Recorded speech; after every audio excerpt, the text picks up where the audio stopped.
በስመ አብ ወወልድ ወመንፈስ ቅዱስ አሃዱ አምላክ።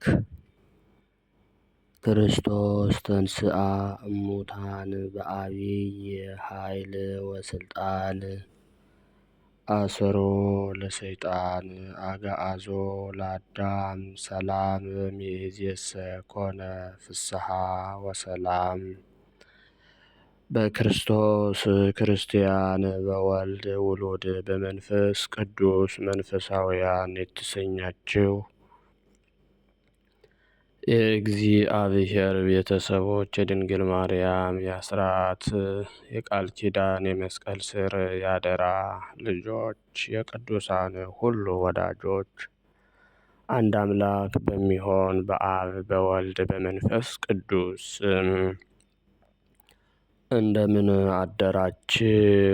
እንደምን አረፈዳችሁ? እንደምን ቆያችሁ?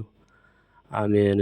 ሳይገባን እንዲገባን አድርጎ በቸርነቱና በምሕረቱ ጠብቆ ለዚህች ዕለትና ለዚህች ሰዓት ያደረሰን ልዑል አምላካችን ቅዱስ እግዚአብሔር ስሙ በድጋሜ የተመሰገነ ይሁን።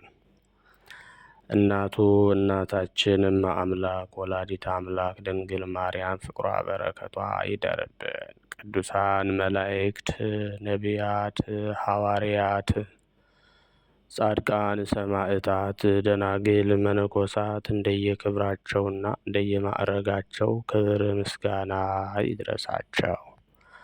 በቅድሚያ እንኳን ለእናታችን ለቅድስት ኪዳነ ምሕረት ዓመተ ወርሃዊ መታሰቢያ ክብረ በዓልና እንዲሁም በዛሬው ዕለት ታስበውና ተከብረው ለሚውሉ ቅዱሳን ዓመታዊና ወርሃዊ ክብረ በዓል በሰላም በጤና አደረሳችሁ አደረሰ።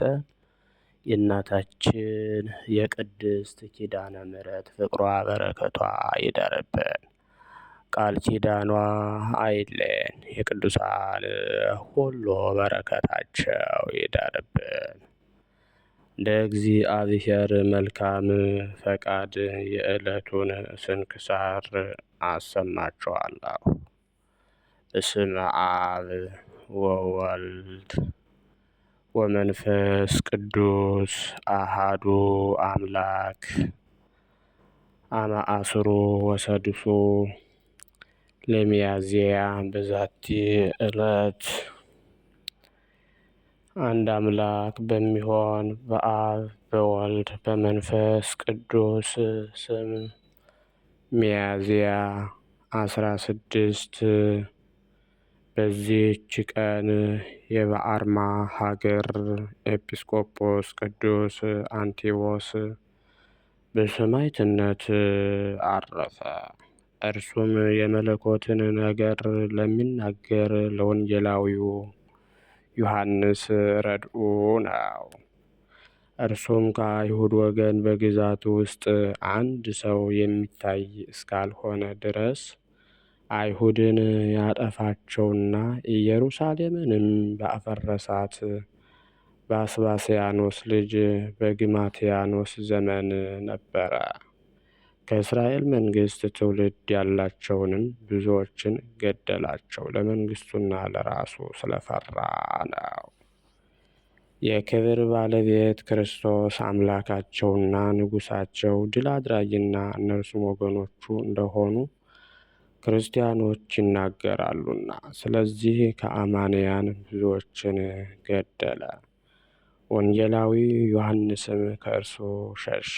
የዮሴፍ ልጅ በሮሜ ከተማ ታስሮ ሳለ ወደ ኢየሩሳሌም ጭፍራ ልኮ የይሁዳን ተወላጆች ወደ እርሱ አስመጣቸው።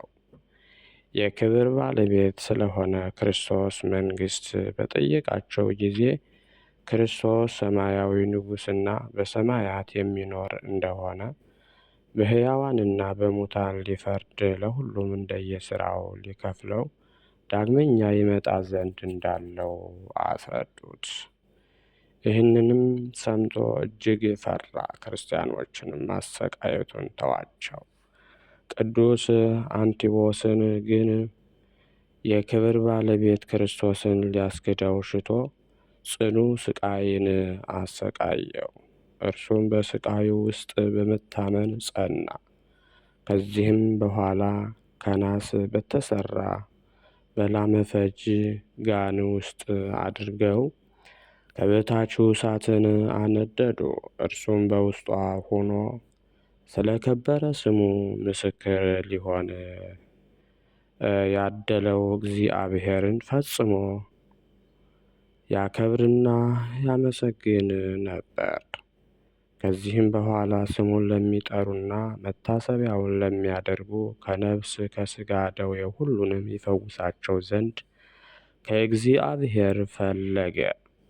ከዚህም በኋላ ከነሐስ በተሰራው በላመ ፈጅ ውስጥ የምስክርነቱን ተጋድሎ ፈጽሞ ነፍሱን ሰጠ። በድኑንም ሲጥሉት ምዕመናን አንስተው በታላቅ ክብር ፈጽሞ እያመሰገኑ ወስደው በቤተ ክርስቲያን ውስጥ አኖሩት።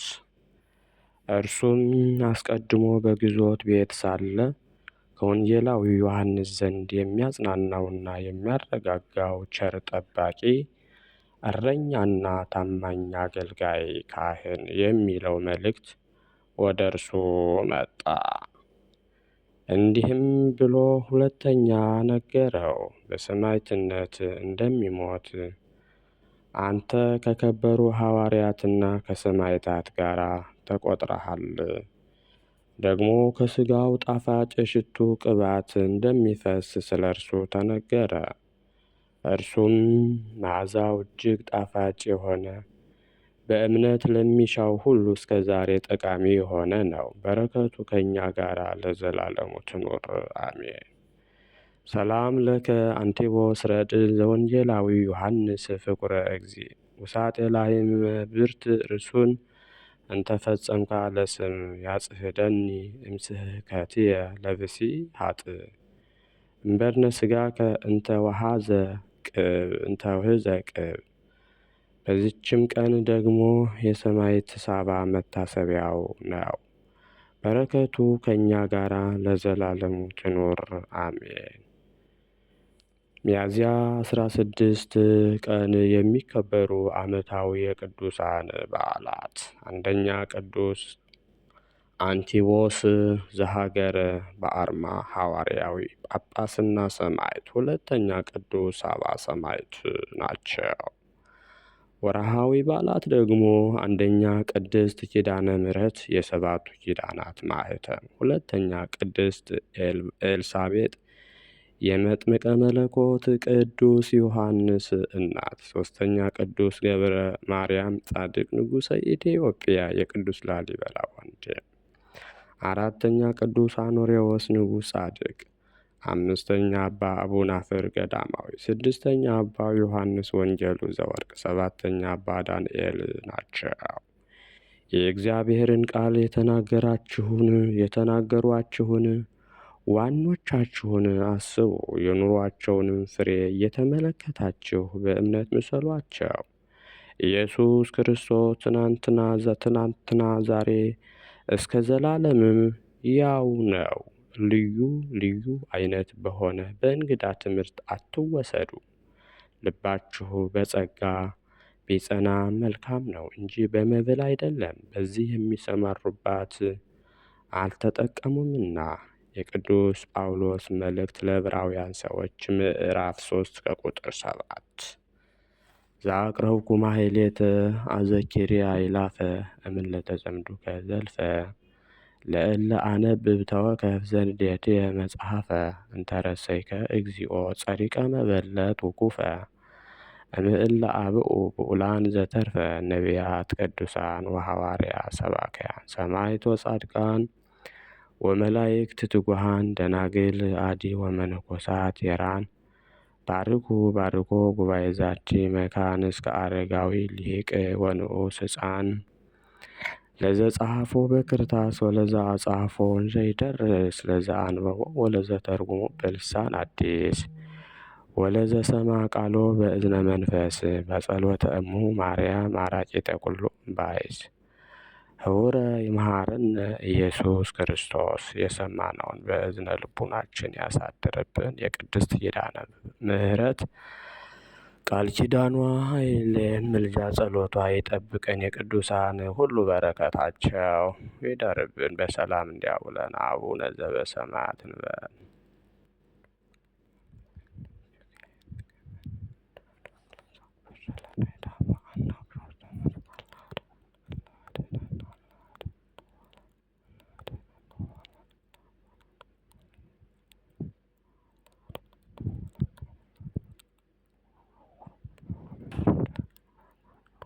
ኮኑ ፍቱሃነ ወንጹሃነ ይረስየኒ ይረሲክሙ ድልዋነ ለመንግሥተ ሰማያት እግዚኦ መሐረነ ክርስቶስ እንበለ 12 ጊዜ። በእንተ እግዝእትነ ማርያም መሐረነ ክርስቶስ እንበል ከማሁ።